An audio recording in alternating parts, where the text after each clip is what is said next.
When it comes to painting with watercolor, I think there are two main types of personalities.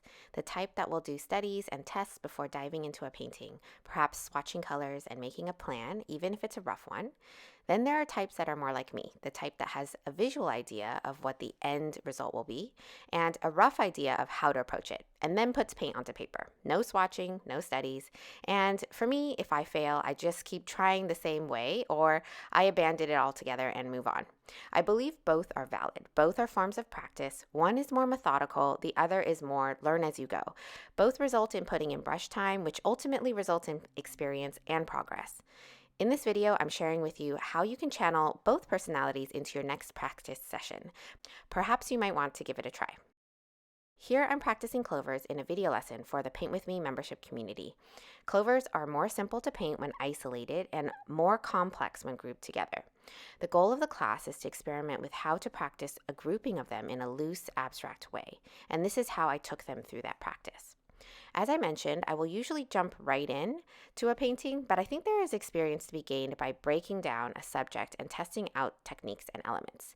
This is how I break down the exercises for my painting community and complete it with them. First, we study a single clover, painting it wet on dry and then adding in wet details to the leaves along with some lifting.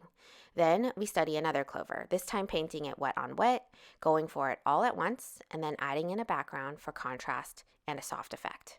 This allows space to figure out things like, what colors do I want to use? How do I add dimension and detail to the leaves without getting too literal? And what look or aesthetic do I want, and which technique achieves more of that? After this initial study, we do a side-by-side study using the same techniques from before, but now with a group of clovers. First, painting the clovers and background using a more wet on dry approach, which results in a much harder edged detail because the background is painted around all of the elements. Second, painting the entire thing wet, attempting to be looser and less defined where elements are being worked on in a more simultaneous way.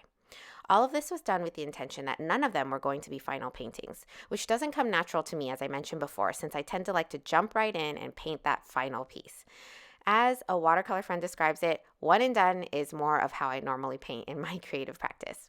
Although there are more than just these two ways to approach the clovers, I think taking the time to test out two quite differing approaches was good practice. In the final, I encourage my community to do one more painting, following their own inspiration or natural inclination. Whatever feels the most intuitive or what they want to challenge themselves to do based on what they're aspiring to achieve. Personally, I wanted to do a wet on wet, looser, and more abstract approach, so that's what I went for. I can't verbalize every lesson learned from the studies that we did for the clovers, but the time that went into practicing both approaches definitely lent itself to what I ended up doing in my own final painting. The most important thing that I want to share that I hope you take away from this video is that the studies, the practice, the repetition of a subject are meant to be done with an attitude of, let's just see what happens. I think the more we practice painting with this attitude, we can keep that outlook even when painting a so-called final painting. In many ways, watercoloring has become more fun for me over the years because I attach less pressure to the outcome of any painting, whether it's a study or a final. And you know what? I think that it makes it much more enjoyable, and that's exactly what a creative outlet should be.